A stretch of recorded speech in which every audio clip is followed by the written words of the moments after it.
Assalam alaikum wa rahmatullahi wa barakatuh. Bienvenue sur la voie de la Sunna.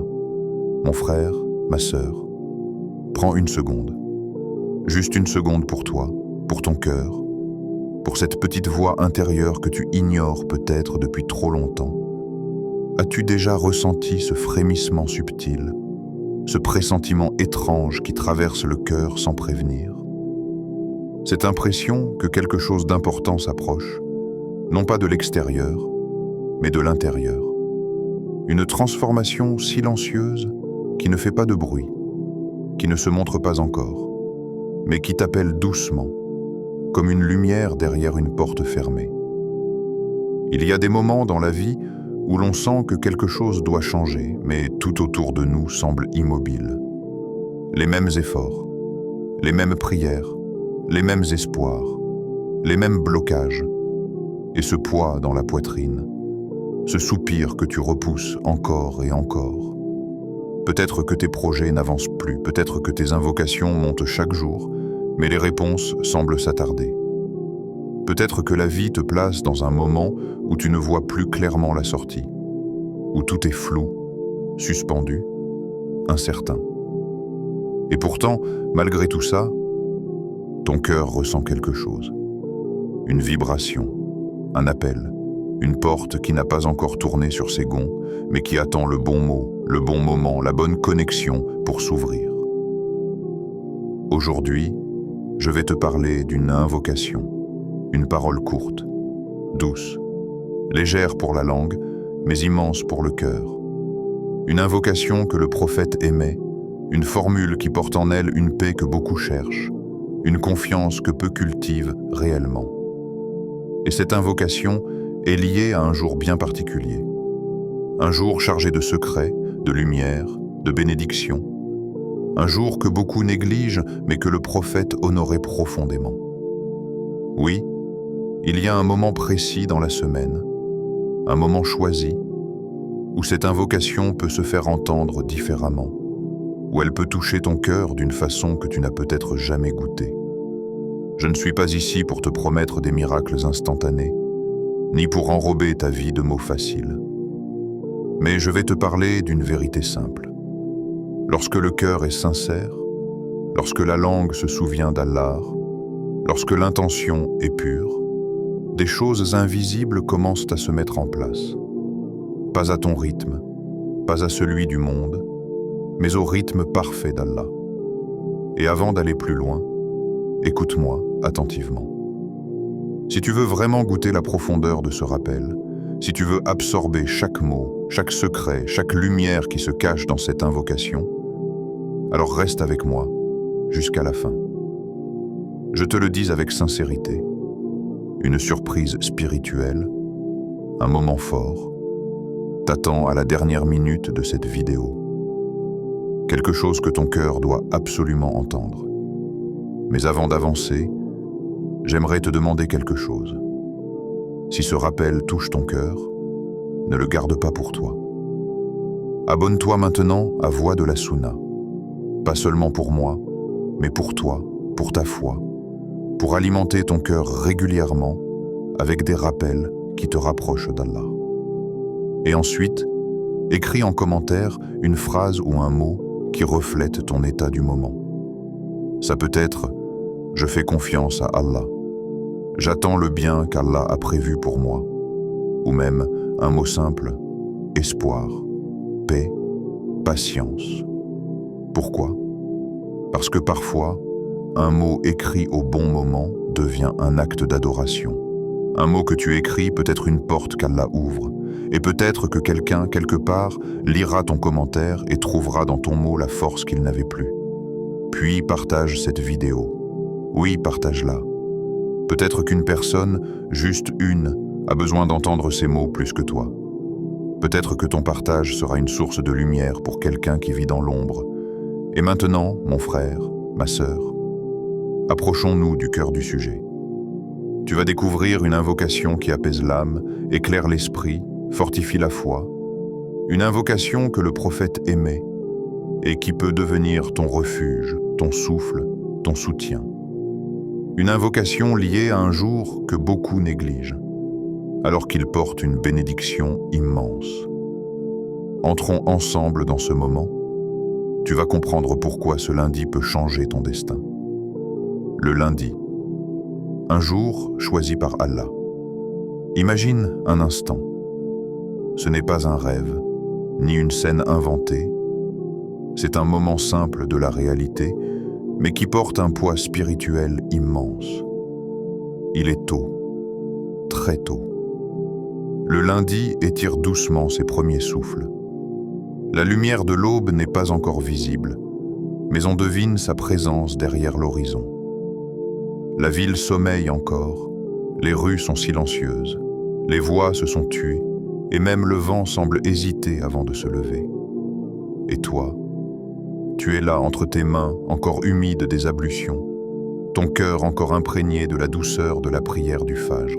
Tu t'assois, simplement, sans cérémonie, sans rien d'autre que ce moment suspendu où tout paraît fragile et sacré à la fois. Il y a des instants dans une semaine qui ne ressemblent à aucun autre. Et celui-ci en fait partie. Le silence du lundi matin n'est pas un silence ordinaire. C'est un silence qui parle, qui respire, qui enveloppe. Il n'est pas vide. Il est rempli d'une présence, d'une miséricorde, d'une invitation subtile que seul le cœur attentif peut percevoir. Ce n'est pas un hasard si ton âme se sent plus légère à ce moment-là. Ce n'est pas un hasard si ton cœur s'adoucit plus vite, si tes inquiétudes semblent un peu moins lourdes, si la tranquillité se fait plus accessible. Ce n'est pas une coïncidence ni une impression vague. Il y a derrière ce moment un secret ancien, un secret que le prophète a laissé à sa communauté, un secret qui dort dans la profondeur du lundi. Car ce jour n'est pas comme les autres. Le prophète a dit que le lundi est le jour de sa naissance bénie. La naissance du meilleur des hommes. La naissance de la miséricorde envoyée à l'univers. La naissance de celui dont la lumière a guidé des millions de cœurs depuis plus de 14 siècles. Ce serait déjà suffisant pour faire du lundi un jour différent. Mais ce n'est pas tout. C'est aussi le jour où les œuvres sont présentées à Allah. Les actions des serviteurs, petites ou grandes, visibles ou secrètes, y sont élevées par les anges et exposées devant le Seigneur des mondes. Imagine cette scène invisible. Chaque lundi, un mouvement s'opère dans le monde céleste. Les anges montent, portant avec eux les actions de millions de croyants. Certaines œuvres brillent d'une lumière éclatante.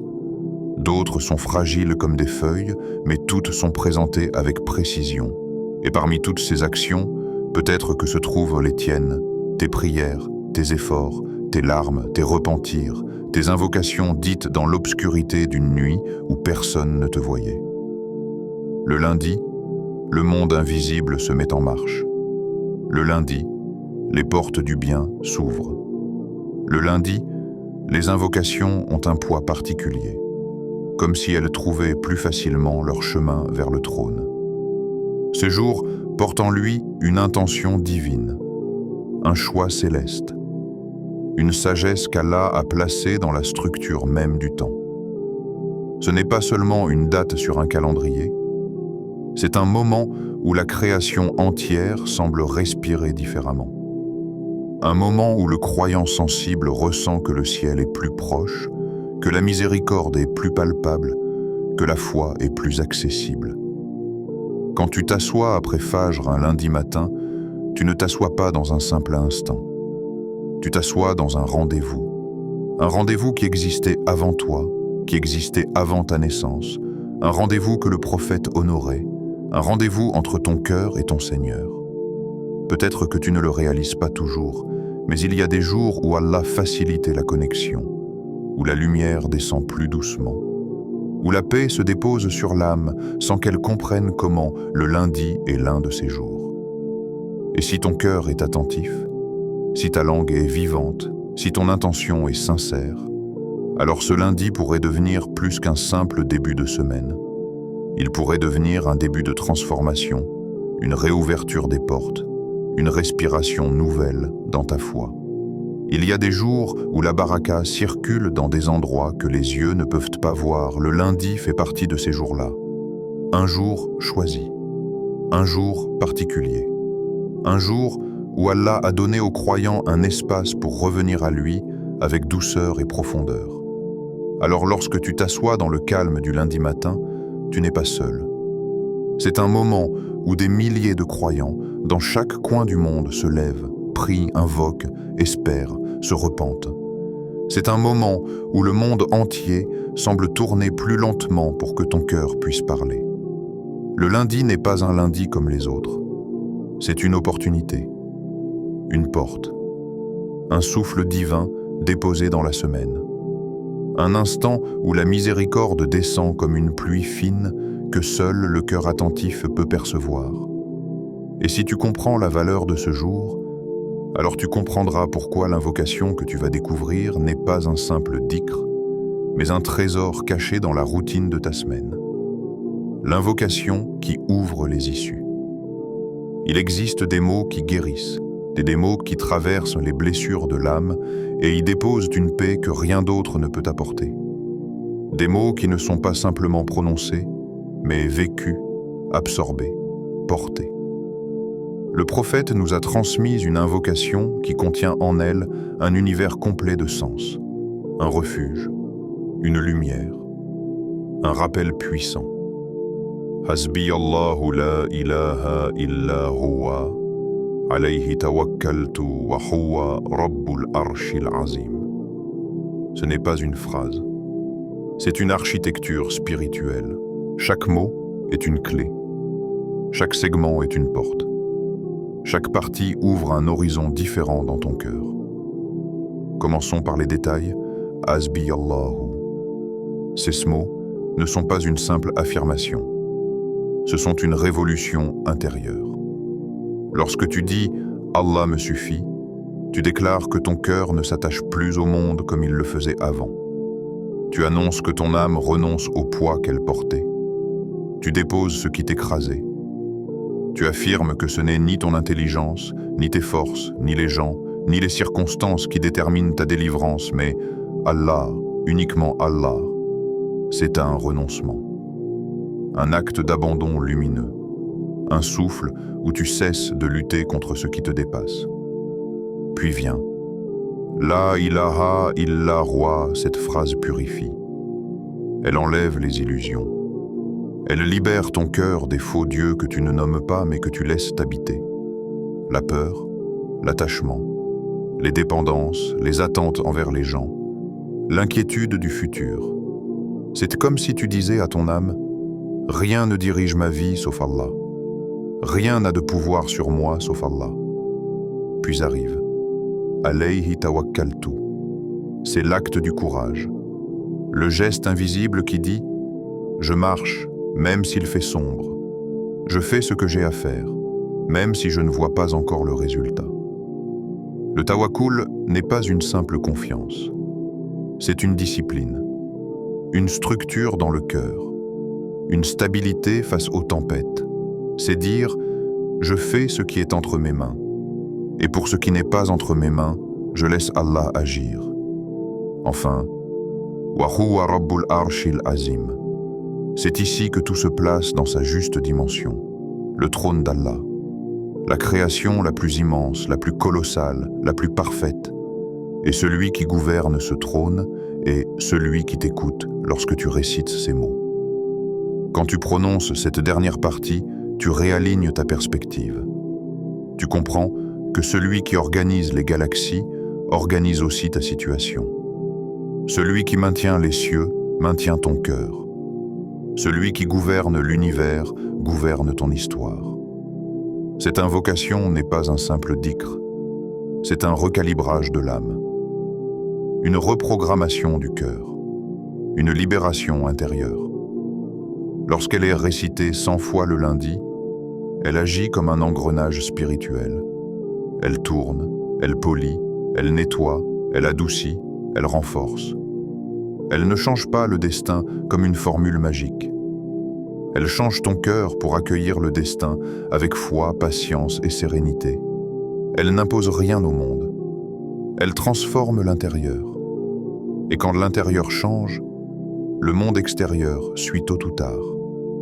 Ce dhikr est un refuge pour celui qui doute, une lumière pour celui qui a peur, un souffle pour celui qui étouffe, un ancrage pour celui qui vacille.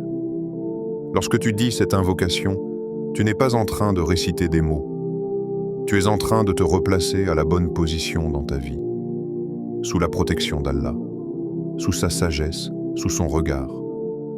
Et si ton cœur goûte ne serait-ce qu'un pourcentage de la réalité de cette invocation, alors tu comprendras pourquoi tant d'âmes y ont trouvé la paix.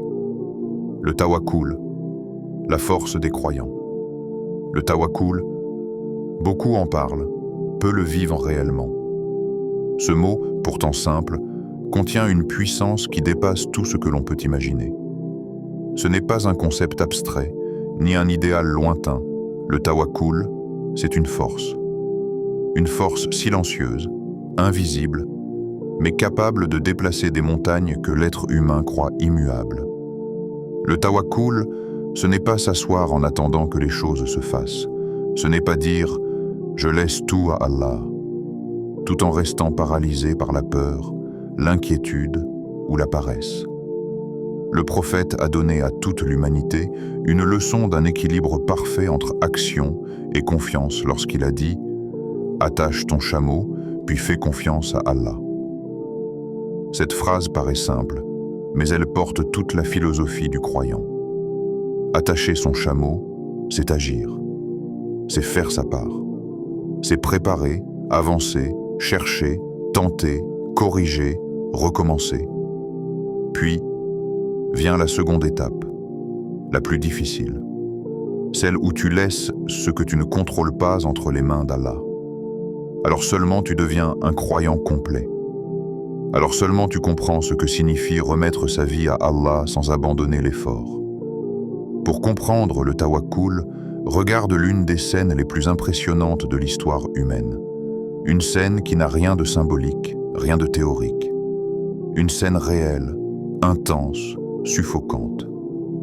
Imagine-toi parmi le peuple de Musa, alayhi salam, le désert brûle, le vent sec fouette les visages, le bruit des pas affolés résonne, les enfants pleurent, les femmes tremblent. Et derrière, une armée pharaon, l'homme qui voulait écraser toute une nation, une puissance humaine colossale, bruyante, arrogante. Devant toi, la mer, un mur d'eau froid, immobile, infraissable. Derrière, les chevaux, les cris, les épées. Le vacarme de la mort qui approche. Aucune porte, aucune stratégie, aucune issue. Le monde entier voit un mur gigantesque, impénétrable, insurmontable. Mais au milieu de ce chaos, il y a un homme, Musa, debout, fermement, le regard calme, le cœur paisible, l'âme ancrée dans quelque chose que le peuple autour de lui ne voit pas encore. Le peuple panique. Ils disent « Nous sommes perdus, ils nous ont rejoints ». Mais Musa, lui, répond simplement « Mon Seigneur est avec moi, il me guidera. Pas peut-être, pas j'espère, pas Inch'Allah ça ira. Non, une certitude, une affirmation, une vérité intérieure. C'est cela, le tawakkul. Voir ce que les yeux du corps ne voient pas. Percevoir ce que le cœur seul peut percevoir. Croire à la porte avant qu'elle n'apparaisse. Croire à l'issue avant qu'elle ne s'ouvre. Croire au miracle avant qu'il ne se manifeste. Alors Allah ordonne à Moussa de frapper la mer avec son bâton. Un geste simple, presque dérisoire. Mais derrière ce geste, il y a l'obéissance. Il y a la foi. Et il y a la certitude que si Allah ordonne, alors l'impossible devient possible. Et la mer s'ouvre, oui, une mer qui s'ouvre comme une porte. Les vagues se dressent comme des murs, l'eau se fige, le sol devient un chemin sec. Un passage apparaît là où il n'y avait rien. Un miracle se manifeste, là où la raison n'en voyait aucun. Un chemin naît là où la mort semblait certaine. Voilà le tawakkul. Ce n'est pas attendre un miracle sans action.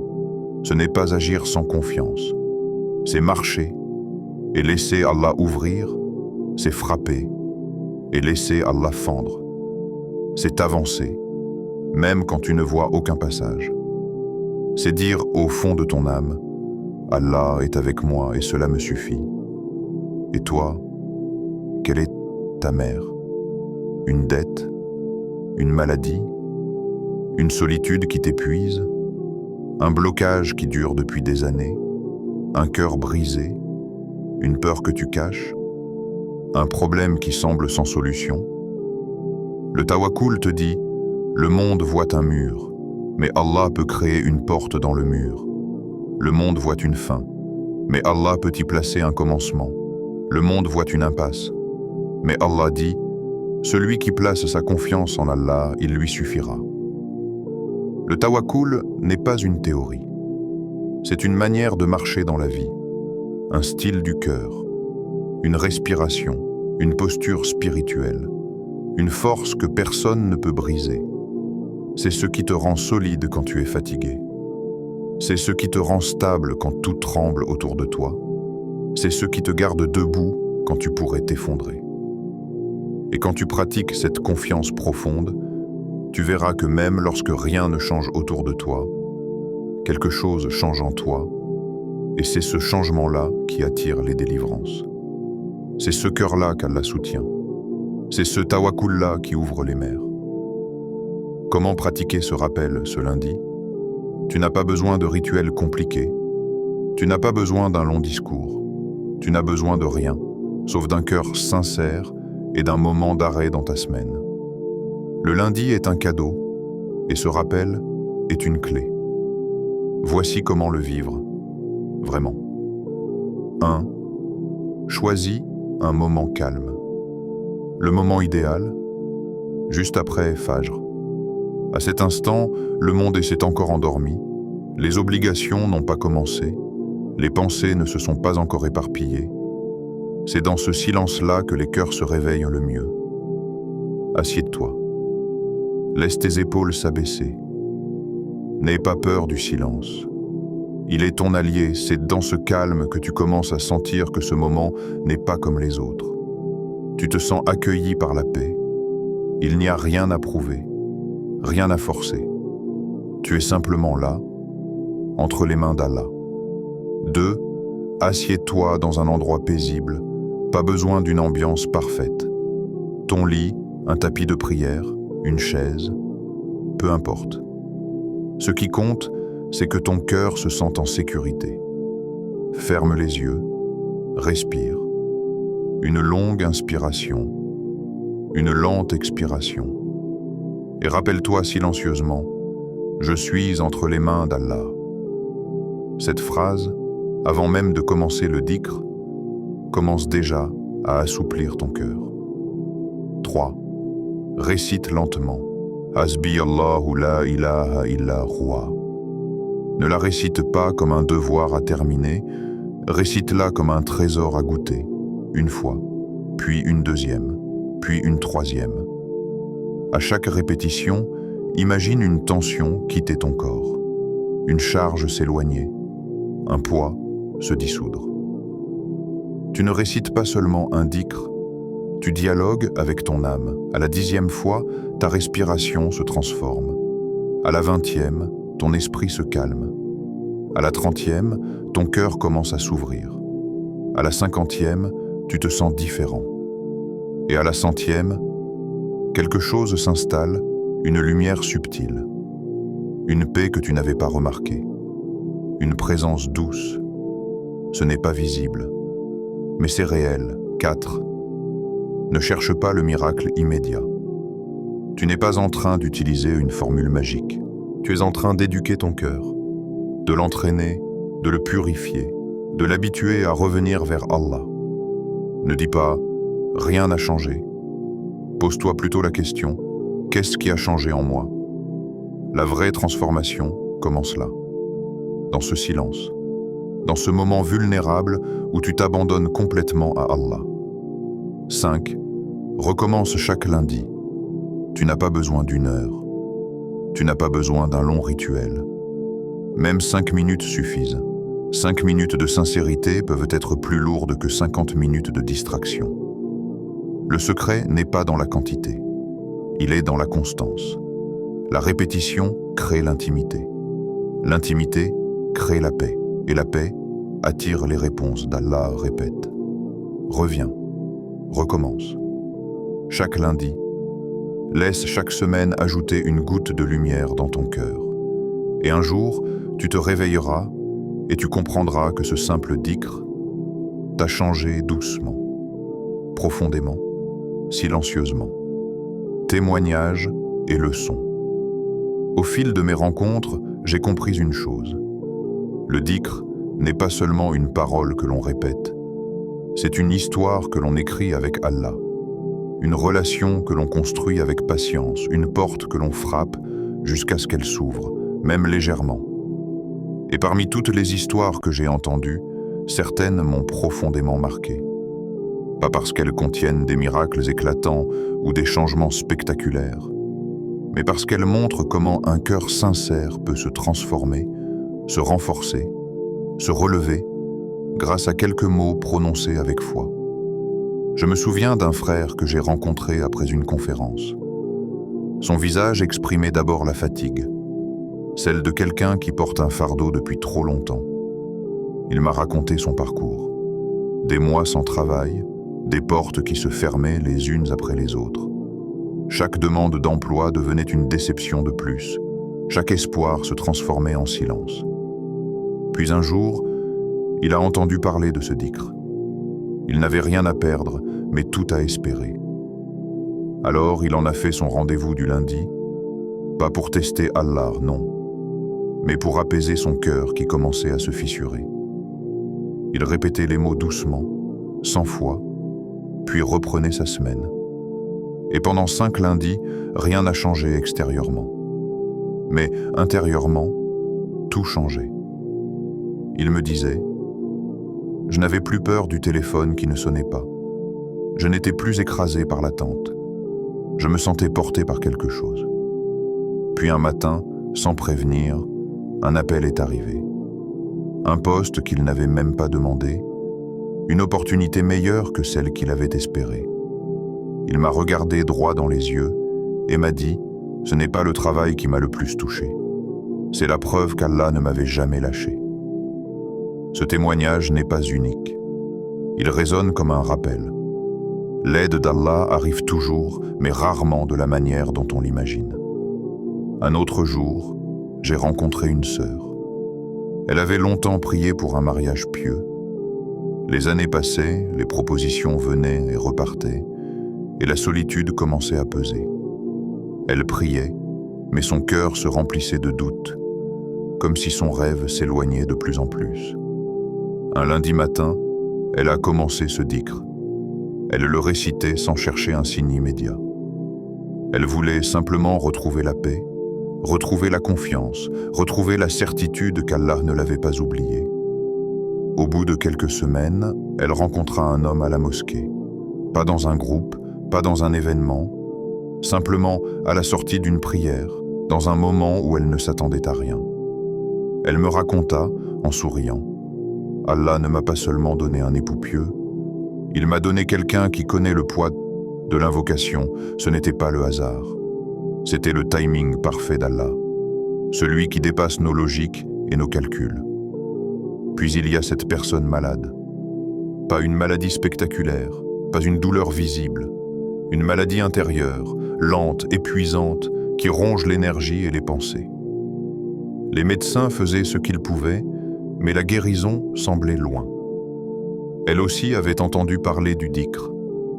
Elle a commencé à le réciter un lundi, puis tous les lundis suivants. Pas pour guérir immédiatement, pas pour chercher un résultat rapide, mais pour respirer différemment. Pour calmer ce qu'aucune médecine ne pouvait calmer, la peur. Elle m'a dit un jour, « Je ne suis pas encore guérie, mais je n'ai plus peur. Et cette paix vaut parfois plus que la santé. » Ces histoires ont toutes un point commun, un point simple, lumineux, inévitable.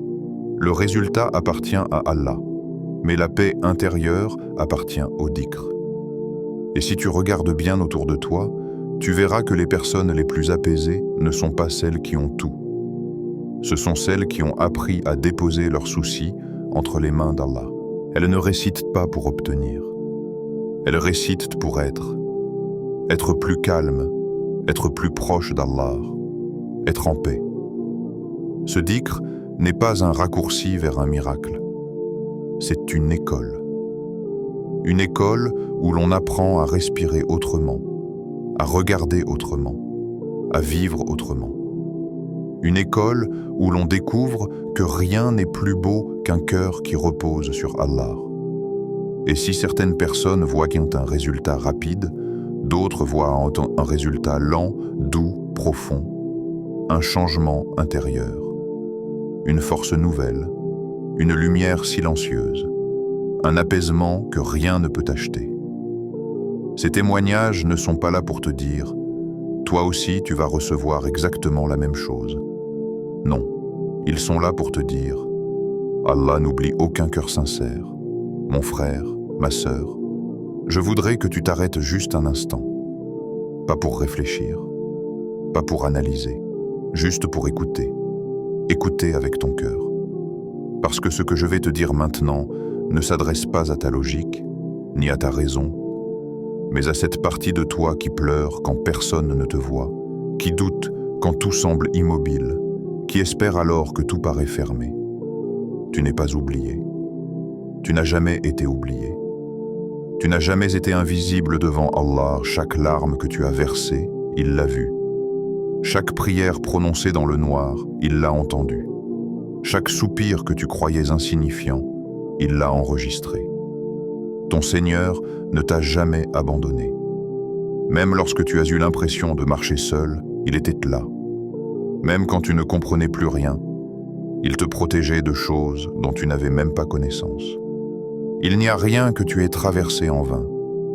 Toutes ces nuits d'inquiétude, toutes ces journées de lassitude, toutes ces périodes de silence, elles ne t'ont pas brisé, elles t'ont façonné. Elles t'ont amené ici, maintenant, à ce moment précis où ton cœur écoute des mots qu'il avait peut-être besoin d'entendre depuis longtemps. Alors, écoute-moi bien. Même si ton cœur est fatigué, même si ton esprit est confus, même si ta foi tremble parfois, ne crois jamais qu'Allah t'a oublié jamais. Les invocations ne disparaissent pas. Elles montent. Elles sont entendues. Elles sont conservées. Et elles reviennent vers toi au moment exact où Allah a décidé que c'était le meilleur moment pour toi. Tu vois, il existe deux formes de réponse. Il y a celle que tu vois et celle que tu ne vois pas encore. La première te fait sourire. La seconde te fait grandir. Alors ce lundi, fais juste un petit pas. Un pas discret, un pas humble, un pas que personne ne verra. Mais un pas qui, aux yeux d'Allah, a plus de valeur que 1000 actions faites sans sincérité. Assieds-toi quelques minutes. Respire. Dis-les. Ces mots qui ont apaisé des générations entières. Hasbi Allahu la ilaha illa huwa. Ne les dis pas comme un texte. Dis-les comme une confidence. Comme un secret entre toi et ton Seigneur.